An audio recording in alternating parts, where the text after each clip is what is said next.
one of the long time dreams of laser tag players as spectators has been to see player tracking in real time. And I can share that that's a project that's being worked on.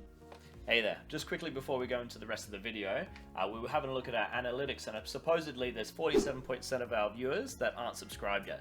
So if you're enjoying the channel and liking the content we're putting out and you want to show your support, we'd really appreciate it if you subscribe to the channel, ring that notification bell so you can stay up to date with any new uploads, and yeah, I'll leave you to the rest of the video.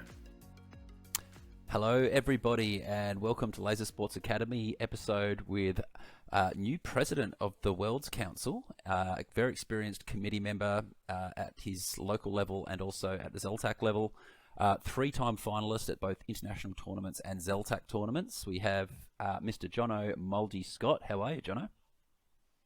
I'm great. Thanks for having me on.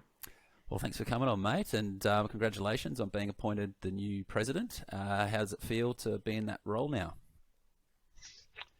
Good, really good. I was ready to take a break from kind of the local level, and I've got a lot of fresh energy to work on the next Worlds tournament, so I'm really excited for it. Before we get into the world stuff, I have to ask you about what the Kiwis have been up to, because, yeah, it's been quiet over there. So we want to know, have you been playing? Have you been organising tournaments? What's been happening? Yeah, obviously it's been an interesting time with the pandemic. The first kind of year and a half, 2 years, we played when we could. So we did manage to keep a league going. I say a league, it was 5 to 7 people per night, once a week. Kind of just on life support, trying to keep it going, and we were only playing at one site for a lot of that.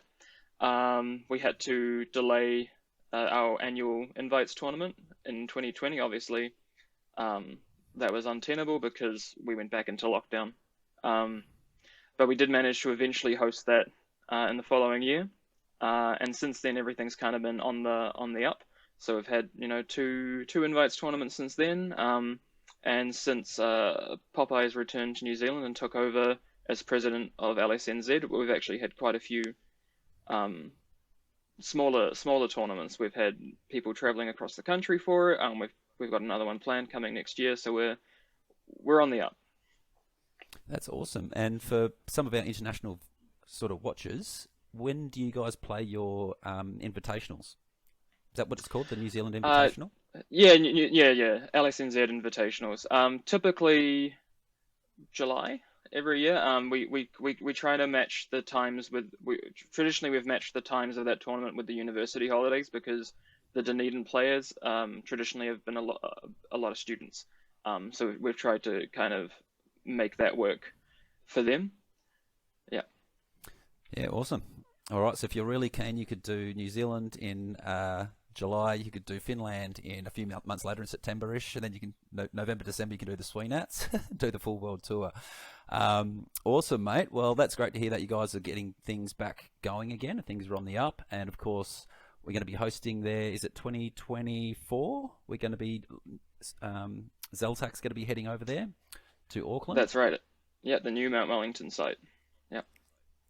Yeah, so that's going to be a real boost for you guys as well. Cool, mate. All right, well, let's move on to all things Worlds Council now, because one of the things that we're aiming to get out of this chat today is to get a little bit of an insight into what you're going to bring to the Worlds Council, what the Worlds Council's got coming up, and obviously we're going to have a chat about potential locations and how that will all potentially come about. So, yeah, firstly, let's just start with what do you feel are the sort of main priorities right now for the Worlds Council? Two things. One is to get the decision of the site out as soon as possible, and we'll touch on that in a bit. And the other thing for me is a restructure, if you will, of all of our documentation and policies. Basically, my opinion is that the Worlds Council, as being should be the highest level of laser tag, so you would think it would have the most governance, but it actually has some of the least of most of the laser tag committees around. Obviously, the tournament's run quite successfully, and they've got a long history, but we are lacking a lot of documentation and policy that can ensure a better tournament. So I really want to focus on formalizing rules about honestly everything, but especially how the council is formed, how you can change committee members. I want to go over all of our rules, our formats, COC, media releases, communications, just the whole lot, and revamp all of it to kind of bring it up to the level that kind of Ziltak has established um, in the last few years.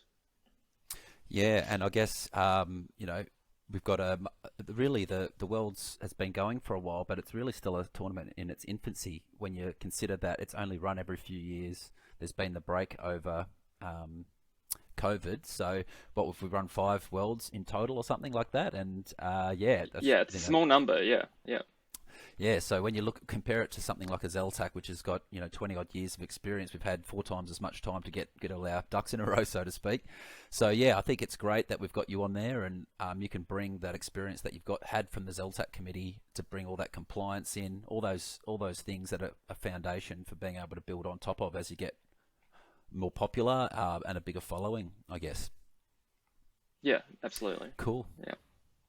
And so, yeah, that sounds great. What about the longer term? Have you got more longer term ideas around where you think the Worlds Council should set its, I don't know, trajectory, I guess?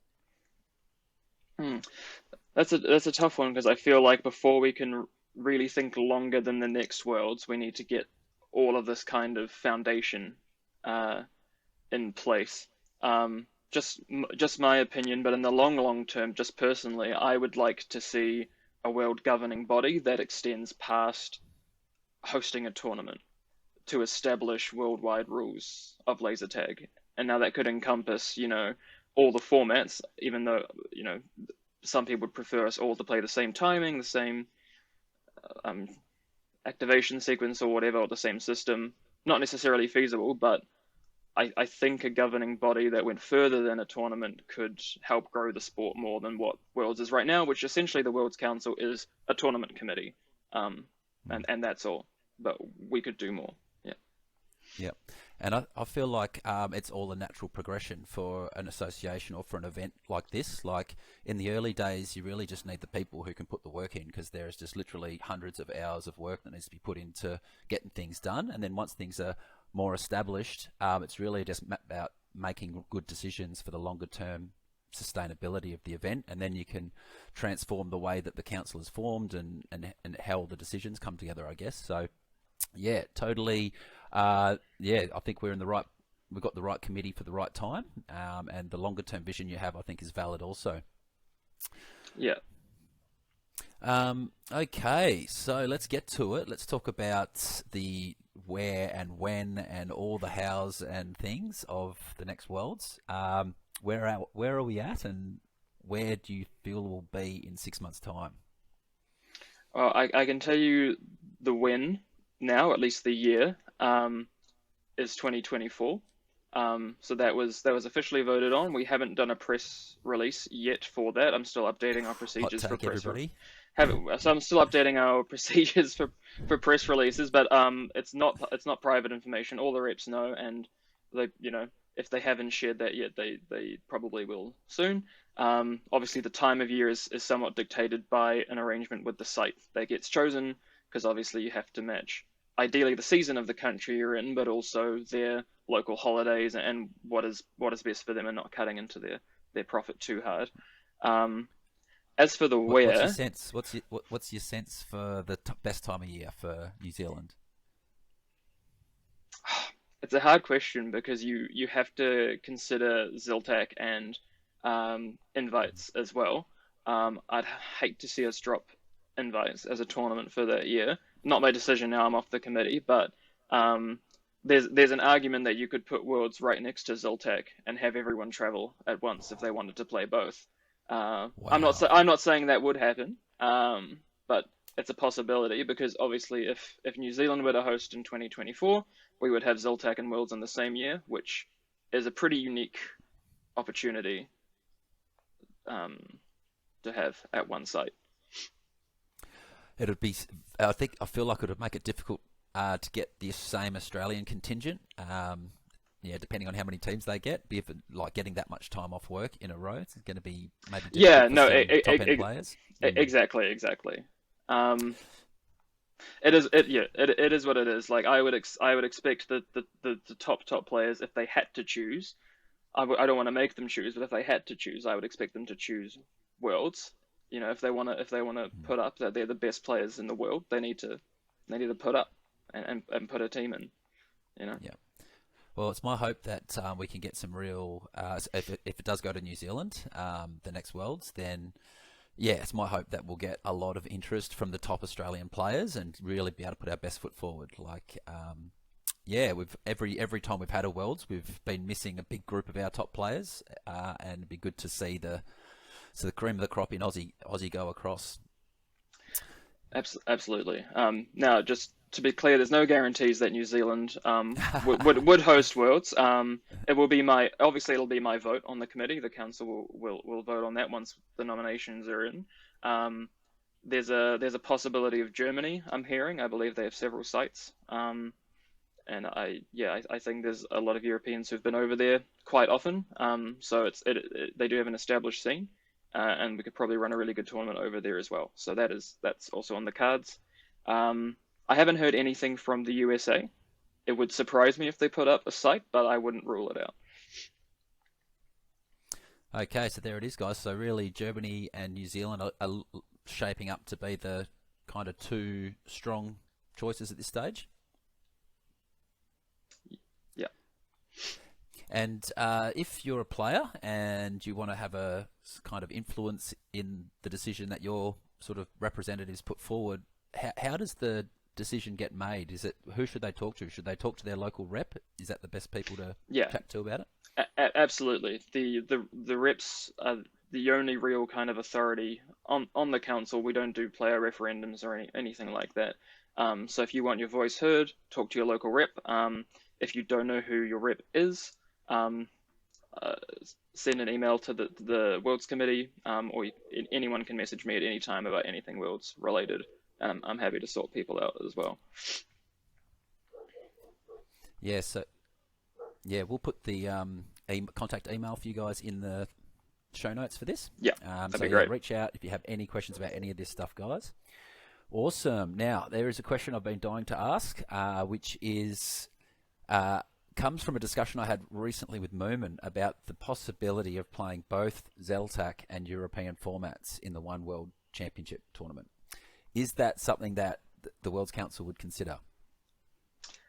Yes and no. So yes, we would consider. This is again just my opinion. Yes, we would consider playing it in a Australasian timing in a side event. The chances of playing two team events or mixing the team event onto two timings is 0. So the world's timing obviously is very important to the Europeans, and what I mean obviously by world's timing is 1 shot per second and stuns, kind of the world's format. It's not going anywhere. The Europeans play it, and New Zealand plays it as well in our Invitationals tournament. But we've had a lot of success in New Zealand running our doubles event as a Ziltac timing event to kind of mix it up and give our players a taste of both systems and bring in some different strategy and timing. So I could definitely see support for playing a Ziltac side event, be that doubles or Worlds traditionally plays triples like Australia plays doubles. So the standard, base game, but with teams of 3 instead of 2. Cool. Well, it would be a step in that direction at least to see how it goes. I guess another thing you could potentially consider is doing the Zeltac format completely once the Worlds format is complete. So the international players don't have to worry about mixing up their timing. We just concede that the Zeltac will be the bridesmaid in this event, but we still get to play it. But anyway, that's just a suggestion. You guys put it in the mixing pot. You've got a lot of big decisions talk to to make. your reps and get them to advocate for you is all I can say there. Just keep in mind it's a matter of timing as well, right? Like the Worlds event is not super long, and we have priorities of what the player base expects. Yeah.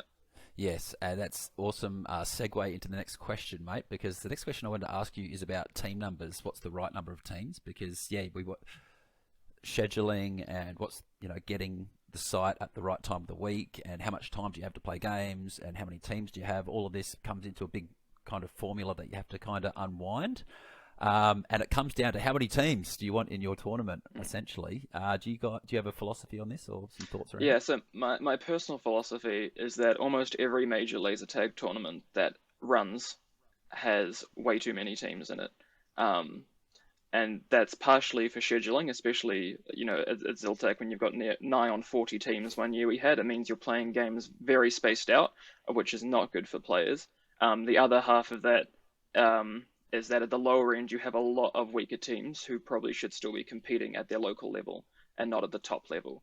Um, so even in France when they were hosting, they had 4 teams more than any other country, 4 out of 13, and I really enjoyed meeting them and playing with them. But you could definitely argue that there were too many teams at the lower level of the tournament. So for me, it comes down to kind of how many good players you have and how much time you has. I know that the cancelled worlds in Malaysia, they were looking at 20, 21 teams. I think for me that would probably be too many. I would personally prefer to keep it more like 15 and below. 15 is a number that works quite well, I think, for scheduling. But yeah, I think it'll come down to what model we go with in terms of how many teams per country. And then, once you fill up those slots, if any countries don't use those slots, how do you offer them out, and how do you offer them out? I think the goal will be to pick a number that makes the scheduling work really well, and then try and go backwards from there to assign country slots and then fill up the teams. Cool. Yeah, and I guess as a site operator, I always think about the economic case, because you essentially have to carve time out of the week for the site. I think personally, I think a Monday to Friday schedule is great, because from an operator's perspective, you're not digging into any really valuable time. It's can be considered incremental revenue, so to speak. And then you've got the opportunity for players to arrive early, and you can just block your Saturday night, your Sunday night out for training. So people can come as early as they want, rock up to the event. You've got Monday to Friday, and then it comes down to how many, what number of teams is going to make the event work well. And I agree, 15 teams is great. You could potentially push it to 20, I think, at a world's level, depending on, not at the moment, but No. if we got more countries with more competitive teams, you could potentially go that far with it. Yeah. I think in that format. And the reason the Zeltac goes to 37 teams is because they push it. They're in 7th gear the whole time from 9 a.m. to midnight 1 a.m. For 10 days essentially. They go over a full weekend, so they're able to achieve those massive numbers. So on a world's format which hasn't got to that point yet, we definitely have to pull it back a lot. Yes, but I don't think that we'd ever want it to go to quite that scope. Right? Because I guess my hot take is that Ziltec should be for a higher tier of player than the average currently is. But even if you can't make that argument, because there's obviously the financial interest of having a lot of teams, and obviously the player base, have this history of playing regardless of skill level. At Worlds, it really should be the best of each country.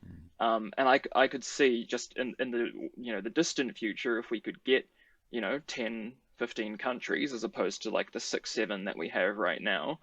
I could potentially see following a model that real world tournaments use, of one team per country, right? Like this idea that you're playing a world tournament but each country is fielding 4 or 5 teams is a bit non-traditional in sport. Because ultimately we should be there to find out which country has the best team, not which country has the 3 best teams, I think. And that's almost the trap in Australia now, is that you guys in Queensland have gotten so good, because you have the snowball effect of the better you are and the more players you have, the more you can build on that. And now it's hard for anyone to compete with you, simply because of your scale. And so I think the player base wouldn't the world's player base wouldn't take 3 countries in the grand final. Sorry, 1 country with 3 teams in the grand final very well, which we've seen in Ziltec, before one state taking up the whole final. Well, yeah, I guess on the bigger picture view is, with the growth of the sport, is it's, this world level is vitally important to create an aspirational aspect to the sport, but also then at the other end the grassroots. And we're hoping to, with this, with the Laser Sports Academy, be able to get content out about both levels, and encourage players to actually share what they know. And that's, we love to do that in Queen. We know we've gotten ourselves to a comfortable point in Queensland, but really what we're starting to get value out of now is sharing what we know with other people that are visiting. And what Beefy went down and did in Adelaide, I think was great. Being able to get them to that next level, and what Jesse did in New South Wales as well, Dark Passion. Yeah, we So, we also saw that over here. Popeyes basically created the scene in Dunedin. And you've seen some of those players show up to Nats before, but they've really put in the effort over the last couple of years, and now they're starting to challenge a lot of the Auckland players. In fact, at our recent tournament in the solos event, the top 4 spots went to Dunedin players. really, Yeah, yeah, oh, that's amazing. That's so yeah. good. They They they they had really a only bit kicked off in. yeah they had a bit of a Helios 2 advantage there that we had to make up over the tournament. But I mean, their all Dunedin team won the tournament as well. Yeah, they've really come along. That's great. So we're going to see a full Dunedin team in Tasmania then. Maybe. We've had a lot of interest for this Nats. I think we had something like 25 players say they were interested in Wow. going. Now, you always get a lot of interest, so take any of those numbers with a big grain of salt. But I think it's possible to see a full Dunedin team, or at least a majority Dunedin team, show up and do well on H2 if they send the players that won the recent invites. I could see definitely a top 16 finish, maybe close to top 10, depends how hard they train. Awesome. You've heard it here, folks. Look out. Fantasy teams everywhere are going crazy. Oh yeah. Um, all right, mate. Well, I have a couple more questions for you. Next one I wanted to ask you was about your philosophy on side events. So you leaked a little bit earlier about your thoughts around potentially sneaking a Zeltac format into a doubles or something like that. Is there any other things you can share with us about side events? So there's been no formal plans for exactly what side events would be run as yet. I will talk about a side event that I want to see run if New Zealand host, or actually, I mean, even if anyone else hosts. But it's a format we've recently developed. I'm hoping we can get an information page or a video out with some footage. We have some good footage of this format, and I'd like to get it out there. So it's called Dogfight. It's a 2v2 format in a small area of arena. You can play it around like an X or a cross shape, or any kind of shape that gives you kind of free movement around a circle with some kind of barrier. 20 lives, 1 shot per second, 4-second deactivations, and 2-second stuns. So it's a very, very fast-paced format that requires excellent communication, because if you go to kill someone and you miss or you get the stun, chances are the other one of their pair is spawning behind you already. So games take about 2 to 3 minutes to play out. Obviously, it's first team eliminated losers. And we've had very good feedback from it. Personally, I love it. A lot of people have said it's their favorite format now. It's very physical. If you play game after game of it, it's far more physical than playing a team game. It's hectic. Yeah, it'd be great to have that at the world level. That sounds so much fun. Yeah, I actually, in WA in the 90s, we played on 4-second deac, 2-second stuns, 4 shots per second. How many shots per second did you say it was? One, because you One still shot want per second? you need the skill of dodging, right? The whole world's kind of vibe of dodging and stuns needs to still be there. Yeah. Yeah. Well, although it'll be a completely different game because we played one-handed also, but I recognise how fast and sharp you become playing at that speed. It's and how much fun it is as well. Yeah, I can't wait to play it. It's really good training for your foundation skills. So you can do paneling, communication, just shooting, dodging. It's all there apart from the base game, right? It's all about the fundamentals of how you move and how you communicate and how you shoot. Awesome, man. Oh, well, yeah, I'm looking forward to seeing if that comes on the schedule. I will most definitely be registering for that if it is. Yeah, great. And I have, before we finish up today, mate, I have just to have, I'm going to basically give you the floor because you shared some information with me Mm. just before we jumped on that it's a bit of a bombshell, and I want you to share it with us today now if you can, so that people can know what they might have in store for them. Sure.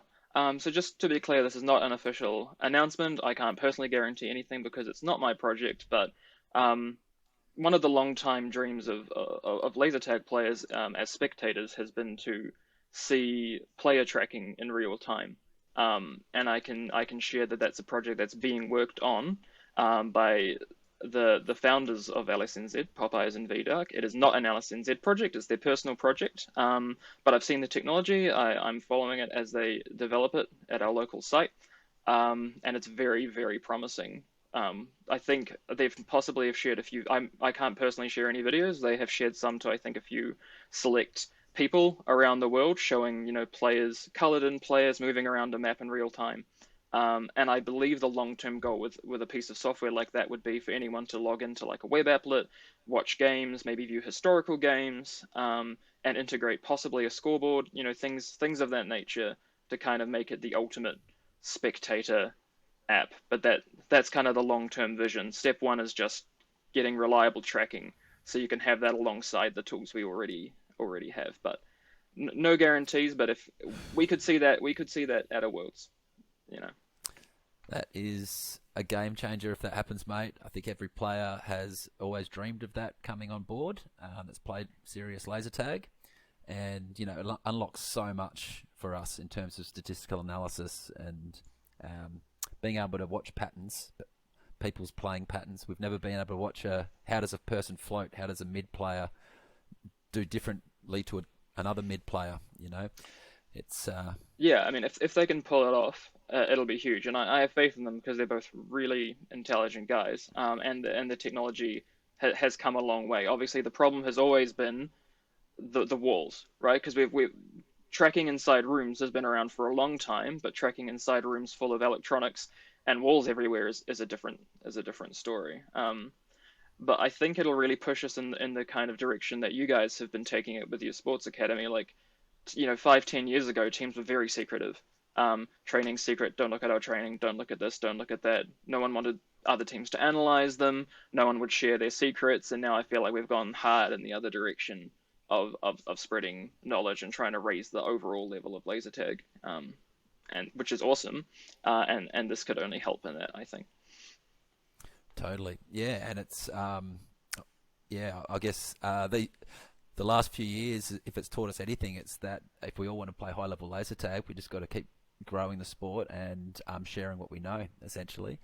So yeah, that's going to take, I think the idea of coaches and coaches that don't play, just coach teams, suddenly becomes so much more of a viable thing because people can do that remotely. They don't necessarily have to travel to do it, and they can have all the information they need at their fingertips. Yeah, it's really going to take things to the next level, and people are going to be able to learn how to play even quicker than they have been in recent years. And yeah, that's really good for the growth of the sport and starting new communities in new places. So Absolutely. anyway, best of luck to those guys who are putting the time and effort into trying to get that off the ground. And thanks so much for coming on today, Mouldy. It's been a pleasure chatting to you. Yeah, cheers. Thanks for having me. Yeah. Yeah, we'd love to have you on for some regular updates if you're open to it, mate. Absolutely. Yep. Yeah. Awesome. All right. Well, thanks again, mate. And yeah, best of luck on the Worlds Council. We look forward to hearing the next steps of you guys' decision making and what you're up to. Cheers. Thank you.